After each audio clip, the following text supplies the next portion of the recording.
பாலக்கீரை சாதம் செய்வது எப்படி? வாங்க பார்ப்போம். பெரிய வெங்காயம் 2, 10 பூண்டு பல்,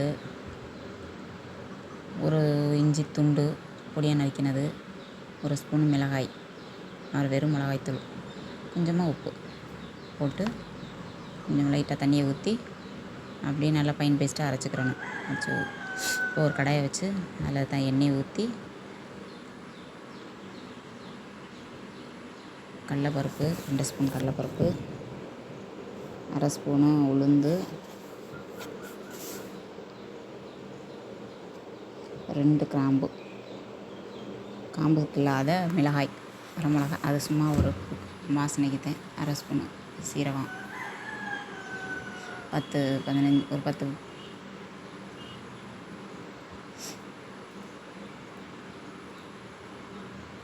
நேரம் கிண்டி விட்டுட்டு, முந்திரி பருப்பை கிண்டி விட்டுட்டு, சின்ன வெங்காயம் ஒரு வெங்காயத்தை எடுத்து நல்லா பொடியை நறுக்கிக்கிட்டு அதையும் போட்டு நல்லா கிண்டிட்டு, ஒரு பச்சை மிளகாய் எடுத்து 4 நறுக்கிக்கிறணும். கொஞ்சமாக கருவேப்பிலை போட்டுக்கிட்டு நல்லா கிண்டிக்கணும்.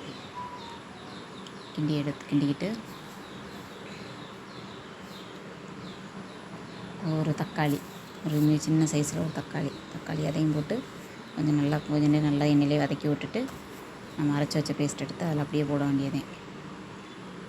அரைச்சி வச்ச பேஸ்ட்டை எடுத்து நல்லா கிண்டி விடுங்க. கொஞ்சமாக மிக்ஸி ஜாரில் தண்ணியால் ஊற்றி கொஞ்சம் ஒரு டம்ளர் தண்ணி ஊற்றி அலம்பி, அரை டம்ளர் தண்ணி ஊற்றி அலம்பி அதில் ஊற்றுங்க. ஊற்றி கொஞ்சம் நேரம் கிண்டி விட்டுட்டு கொஞ்சம் நேரம் கிண்டிக்கிட்டே வாங்க. கொஞ்சம் நேரம் கிண்டிக்கிட்டே வாங்க. கிண்டி நல்லா பச்சை வாடை போகிற அளவுக்கு, அதில் இருக்க அந்த வெங்காயம் இதெல்லாம் பச்சை வாடை போகிற அளவுக்கு கிண்டணும். பாலக்கீரையை பொடியாக நறுக்கி வச்சுருக்குது. மேலே உள்ள காம்பை எடுத்துக்கிட்டு, அந்த பாலக்கீரையில் பின்னால் உள்ள அந்த நாரை எடுத்துக்கிட்டு பொடியாக நறுக்கி அலசி வச்சுக்கோங்க. தனியாக தண்ணியை வடியாக வச்சுக்கோங்க. அதை அதில் போட்டு விடுங்க. போட்டு கிண்டுங்க. உப்பு கொஞ்சமாக போடுங்க. கொஞ்சம் பட்டர்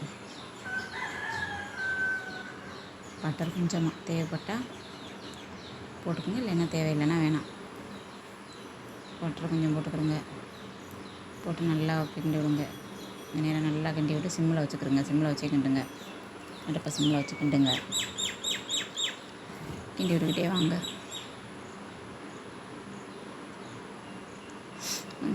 சிம்மில் வச்சே கிண்டினீங்கன்னா இப்போ கொஞ்சம் மசாலா போட்டுக்குவோம். 2-3 நிமிஷம் கொஞ்சம் நேரம் கொதிக்க வச்சுக்கிட்டு அப்புறம் மசாலா போடுவோம்.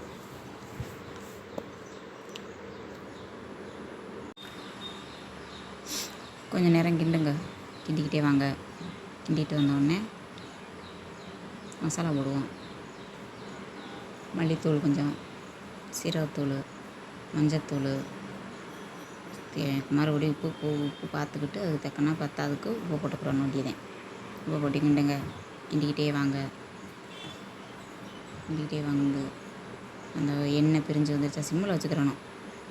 எண்ணெய் பிரிஞ்சு வந்துருச்சு, கெட்டி ஆயிடுச்சா, அப்படியே அவ்வளோதான். கொஞ்சோண்டு தனியாக எடுத்து வச்சுக்கிடுவோம். பத்தலைன்னா போட்டு பரட்டிக்கலாம், இல்லைன்னா சாப்பாடு போட்டு பரட்டிக்கணும். கொஞ்சமாக சாதத்தை வடித்து நல்லா உதிரிய சாதத்தை வடித்து வச்சுக்கிறோங்க. ஆற வச்சுக்கிறோங்க. சூட்டோடு போட்டுக்கலாம். அதையே குழன்னு போயிடும். அப்படியே ஆற வச்சு அதில் போட்டு கிண்டி விட வேண்டியதான். கிண்டி விட்டுட்டு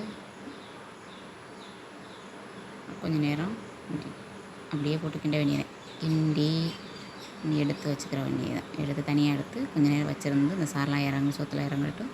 ஒரு 5 நிமிஷம் முடிஞ்சிருந்தால் அப்புறம் எடுத்து பழமாறுங்க. சூப்பராக இருக்கும். செம்ம டேஸ்ட்டாக இருக்கும்.